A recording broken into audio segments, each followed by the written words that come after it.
Institut Teknologi Telkom Purwokerto, sebuah kampus yang telah bertransformasi menjadi sebuah institut sejak 2017. Meski tergolong masih baru, kampus ini telah melahirkan berbagai macam kegiatan mahasiswa, komunitas, dan ormawa yang kian masif. Namun, di balik masifnya dinamika kampus tersebut, ada banyak isu yang belum terangkat. Salah satunya tentang Pemira. Apa itu Pemira? Dan ada apa dengan Pemira?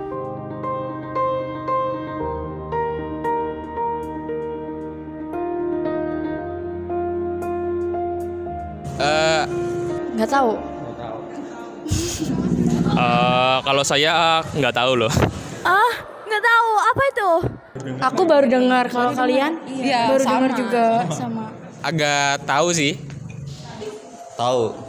Pemira itu yang itu kan Kak, apa namanya? Pemilihan ketua hima-hima. Itu baru tahu sekarang ini. Iya, baru dengar sekali. Selama ini yang tahu Pemira BEM ya. Iya tahu. Dari beberapa sampel mahasiswa yang kami wawancarai, kebanyakan masih belum mengerti apa itu Pemira. Mereka merupakan mahasiswa angkatan 19, berbeda dengan angkatan 18 dan 17 yang sudah lebih mengerti tentang dinamika ormawa di kampus. Untuk lebih jelasnya tentang apa itu Pemira, berikut hasil wawancara kami dengan dekan terkait Pemira. Pemira itu adalah salah satu ajang untuk mencari leader terbaik dari yang terbaik untuk organisasi kemahasiswaan. Pemira atau Pemilu Raya merupakan sebuah pesta demokrasi yang memilih calon pemimpin dari sebuah ormawa. Pemira memiliki beberapa tingkatan, mulai dari Pemira tingkat keprodian, fakultas, hingga di tingkat tertinggi, yaitu tingkat kampus. Lalu, bagaimana sebenarnya sejarah Pemira itu sendiri? Sejarah Pemira itu sendiri sebenarnya sudah ada sejak zaman pada waktu itu Akatel berdiri tahun 2002, di mana pada waktu itu karena program studinya itu hanya D3 Teknik Telekomunikasi, ya sudah yang ikut ya hanya dari program satu saja, satu prodi itu 2002 2003 seperti itu. Lalu sistemnya berubah di tahun setelah prodinya mulai banyak, tiap prodi itu wajib mengirimkan perwakilan. Jadi setelah ada D3, lalu ada S1 TT, lalu ada prodi S1 Teknik Informatika, sudah mulai banyak antusiasnya dengan mengirimkan perwakilan di tiap masing-masing prodi seperti itu. Lalu tahun 2015 sistemnya mulai berubah lagi, di mana tidak mewajibkan tiap prodi untuk mengirimkan perwakilannya seperti itu. Jadi memang mereka hanya ibaratnya menjaring ya dari panitia sendiri, hanya menjaring bagi yang mau. Mengapa Pemira tahun ini dilaksanakan serentak? Dan mengapa untuk Pemira di Fakultas Informatika dan Fakultas Teknologi Industri dan Desain hanya melibatkan 3 prodi saja? Sebenarnya pada awalnya kita akan ada 5 prodi yang ikut serta. Nah, tapi setelah pecah kan DKV dan Teknik Industri itu menjadi fakultas sendiri kan. Pada saat kita koordinasi dengan 2 prodi yaitu RPL dan TI, ternyata mereka sudah siap untuk reor. Nah, sementara timeline yang disediakan oleh panitia itu ada gap beberapa bulan kan. Nah, bersamaan juga sama liburnya juga kan. Nah, dari dua prodi ini merasa tidak bisa mengikuti karena nantinya ditakutkan akan ada kekosongan gitu.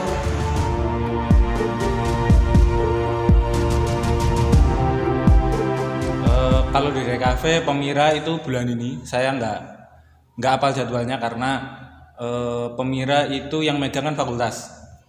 Untuk saat ini memang kita fakultasnya berbeda. Kita pisah sama FTI. Kita jadi Fakultas Rekayasa Industri dan Desain.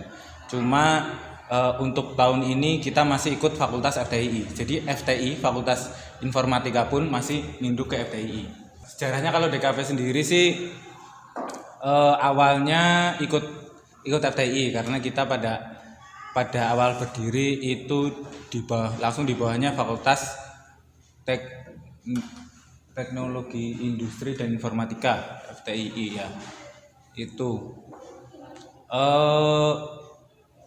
sebenarnya angkatan pertama pada saat itu musyawarah terus selanjutnya kalau nggak salah itu musyawarah juga. Kalau salah saya masuk itu baru tahun kemarin. Untuk Pemira sebelum saya itu yang nge-handle itu Pak Nofri.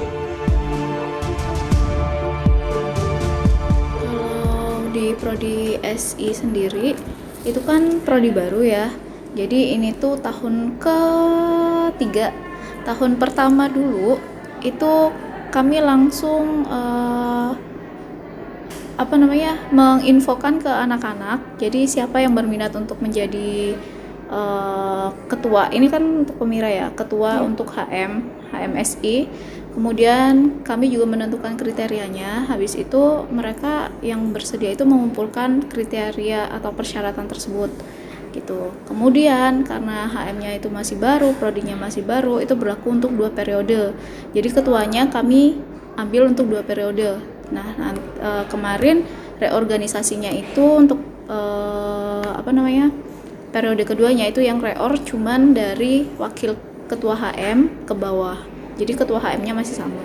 Dan untuk yang Pemira yang tahun ini itu langsung di fakultas gitu. Ada beberapa isu menarik terkait Pemira tahun ini. Mulai dari pemilihan calon versus kota kosong yang terdapat pada 3 prodi sekaligus yang dilaksanakan secara serentak. Lantas, bagaimana tanggapan pihak kampus dan mahasiswa terkait isu ini? Sebenarnya kalau pendapat tentang kota kosong ini emang beberapa tahun ini ya ke belakang ini emang atmosfer demokrasi di kampus kita tuh emang kurang gitu. Jadi banyak mahasiswa kupu-kupu lah istilahnya, jadi nggak mau nyalon untuk menyalonkan diri sebagai ketua wakil gitu. Kurang partisipasinya loh, mahasiswa kok malah nggak aktif kayak gituan, padahal kita di lingkup sosial gitu. Jadi menurutku kayak kurang partisipasi tuh bukan mahasiswa sih gitu. Seharusnya sih jangan sampai kayak gitu ya, soalnya sih satu suara buat kita itu sangat penting banget, buat satu suara dari kita itu penting karena kelanjutannya gitu loh buat kita sendiri kan. Kalau misalnya kosong sih gimana, bingung juga gitu. Kalau buat kota kosong, kalau buat saya sebenarnya itu kayak buat pilihan orang yang nggak cocok sama calon tunggalnya itu sih. Sebenarnya harusnya nggak usah lawan kota kosong. Soalnya pengalaman kalau lawan kota kosong ntar mahasiswanya tuh pada iseng-iseng milihnya kota kosong. Pemilu kota kosong ya sebetulnya itu lebih kepada kegagalan dalam penjaringan saja sih. Lalu apa yang menyebabkan Pemira kali ini calon harus melawan kota kosong? Apakah mahasiswa Telkom apatis dengan demokrasi yang ada di kampus? Bagaimana tanggapan mereka sendiri? Mahasiswa Telkom itu keren-keren, cakep-cakep, maco-maco, dan anaknya itu ramah dengan beda jurusan. Kreatif sih, dia pikirannya, wawasannya nggak sempit ya, nggak hanya dalam lingkup itu aja, berpikirannya wawasannya luas. Itu yang aku tangkap selama hampir 1 tahun berkuliah di sini. Ya sebenarnya sih ada yang rajin, ada yang males ya, sama aja sih kayak mahasiswa kampus lain.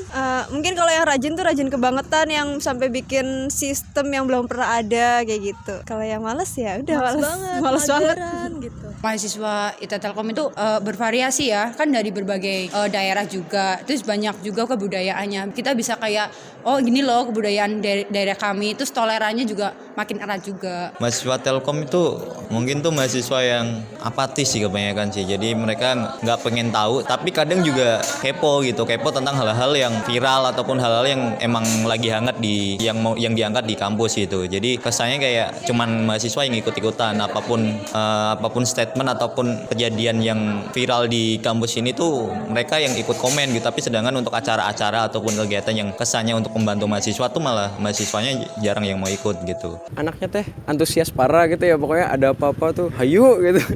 Jika semua syarat menjadi ketua hima ada pada diri Anda, apakah Anda mau mendaftarkan diri menjadi ketua hima? Nggak mau.